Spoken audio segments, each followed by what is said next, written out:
Salut, c'est Megadriver 16. On se retrouve pour le final de l'étape 16 sur mon tour avec Richie Porte. L'étape qui nous amène à Gap. J'ai Kirienka en échappée à 5 minutes 51 devant nous, devant le peloton. Et là, je suis avec Richie Porte avec les favoris à 5 km, à 4 km maintenant du sommet. Je vais peut-être tenter une petite attaque avec Richie. Dans ce final, c'était une étape de récupération pour l'équipe. J'ai pris 2 pattes d'amande pour tout le monde pour récupérer de la barre verte. En vue du contre-la-montre de Chorges de demain, ce qu'il y a, c'est que j'ai remarqué sur mes tours précédents que même si on faisait tout pour bien récupérer sur cette étape, à Chorges, on arrivait relativement fatigué.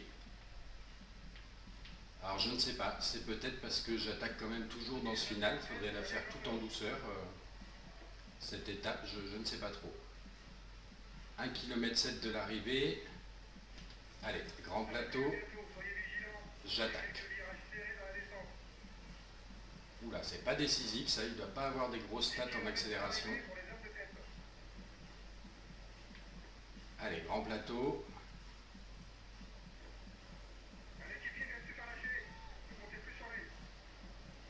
Allez Richie. Comment ça suit derrière? Bien, a priori, oui, ils sont tous là. J'ai que quelques mètres d'avance. Même pas d'ailleurs. Allez, on entame la descente.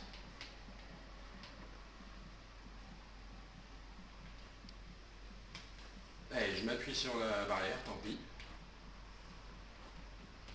C'est pas très beau. Mais j'avais pas envie de freiner.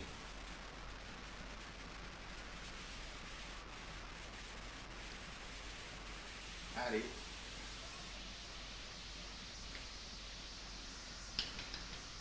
Ça passe presque sans freiner, ça. Ah, Kirienka, je pense, j'espère, va remporter la victoire à 5 km de l'arrivée pour lui. Aïe, aïe, aïe, ben encore, hein.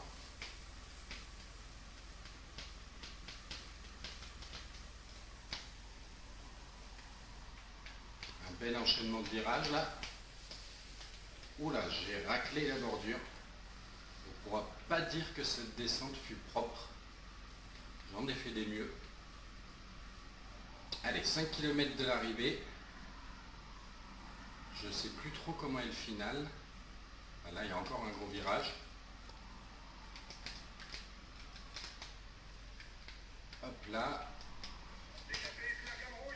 Ah, Kirienka sous la flamme rouge, c'est bon ça. Ça va être une victoire d'étape de plus pour la Sky et surtout la première de Kirienka.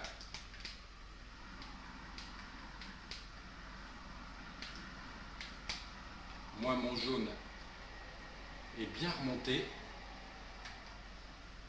Allez, j'accélère à 2 km de l'arrivée. On est encore en petite descente. Allez Richie, ça sent le doublé ça pour la Sky.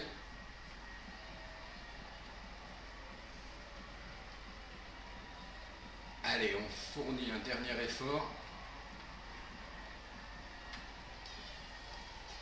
On arrive à 2,44 et le peloton à 3,10. Donc là, ça nous fait 25 secondes de gagner sur le peloton. J'espère que ça va être comptabilisé quand même. 25 secondes, c'est pas rien. En tout cas, par rapport à l'écart qui me sépare au général de Contador, puisque c'est de 30. Mais voilà, profitons de la victoire d'étape de Kirienka, la première sur son tour 2013, en baroudeur, en échappée solitaire depuis le début de l'étape.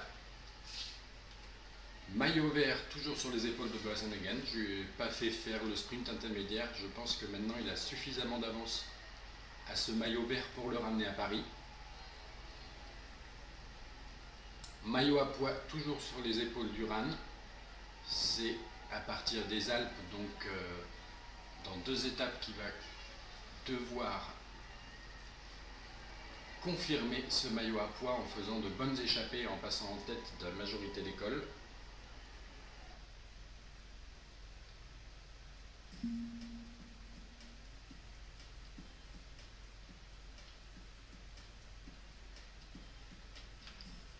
Alors, Kirienka emporte l'étape doublée de la Sky puisque Porte arrive à 2,44 et effectivement les écarts ont été comptabilisés à 3,10, donc 26 secondes de gagné pour Porte sur le reste du peloton.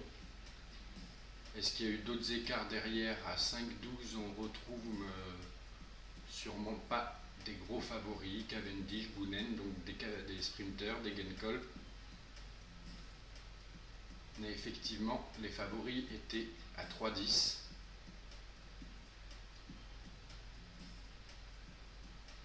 Ce qui nous donne au général un rapproché de Richie Porte à 4 secondes de Contador. Malheureusement, il va en perdre à nouveau au contre-la-montre de Chorges, mais bon, c'est toujours ça de grappiller, 26 secondes, ça ne se refuse pas. Nibali 3e, le reste du classement général ne bouge pas. Voilà, je vous dis à plus tard sur ce tour.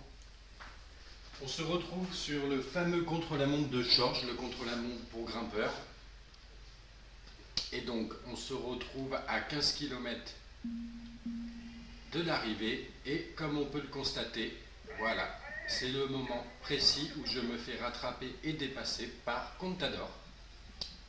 Au premier classement intermédiaire, c'est Rodriguez en tête devant Nibali, devant Contador. Et Porte à 1,30. Donc Porte qui perdait déjà 45 secondes sur Contador. Là, s'il est devant moi comme ça, c'est que je perds à peu près 1 minute. Mais ça va continuer à s'agrandir. Il reste encore un peu trop de montée.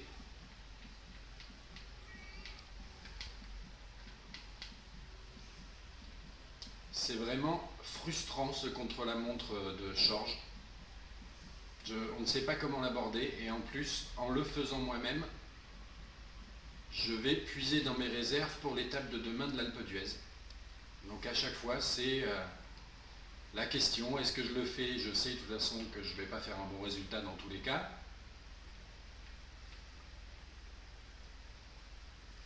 Est-ce que je ne le fais pas et je laisse l'IA le gérer et comme ça j'aurai normalement une bonne barre verte, un bon état de forme pour le lendemain, pour l'Alpe d'Huez. Voilà, on arrive à 1 km du deuxième temps intermédiaire. Contador est parti, il s'envole, je le distingue à peine.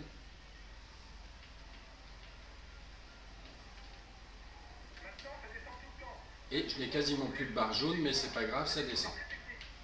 Allez, on y va en espérant que la barre jaune tienne bien le coup. Et je suis à 2,57.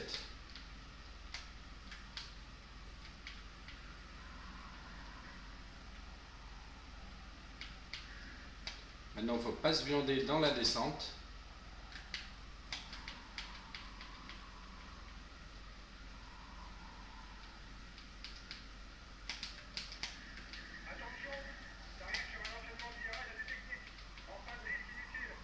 Enchaînement de virages techniques.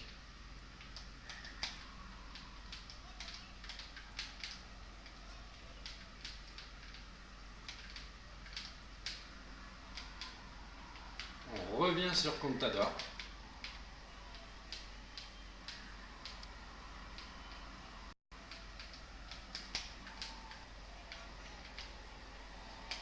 Oula, je rebondis. Et on arrive dans le final. Donc j'ai dépassé Contador à la faveur de la descente. Mais il revient comme une balle, j'hallucine. Allez, on va sprinter pour les derniers mètres.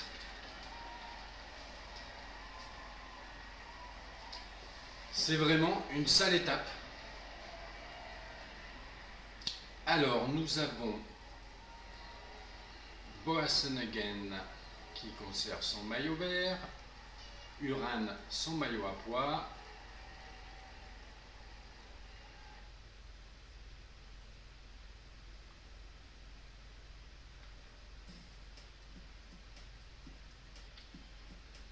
Et donc, nous avons au résultat général Contador qui fait que deuxième à 59 secondes de Rodriguez, qui fait un super contre-la-montre, suivi par Nibali, Martin et Richie Porte à 2,19. Ce qui nous fait de perdu, eh bien, 2 minutes, 1 minute 20 sur Contador. Je crois que géré par l'IA, ça tourne plus autour des 2 minutes et quelques de perdu sur Contador. Donc on peut s'estimer heureux, mais je vais être cramé pour l'Alpe d'Huez. Je vais avoir une barre verte, pas un état de forme terrible. Donc une 24 de retard sur Contador, c'est ça, j'avais 4 secondes et une 20 en plus. Rodriguez qui se rapproche un peu, ainsi que Nibali, avec ce beau contre-la-montre qu'ils nous ont fait. Et si on regarde les états de forme pour l'Alpe d'Huez, c'est là que c'est moche. Autant pour moi, c'est pas mal. Voilà, je vous dis à plus tard.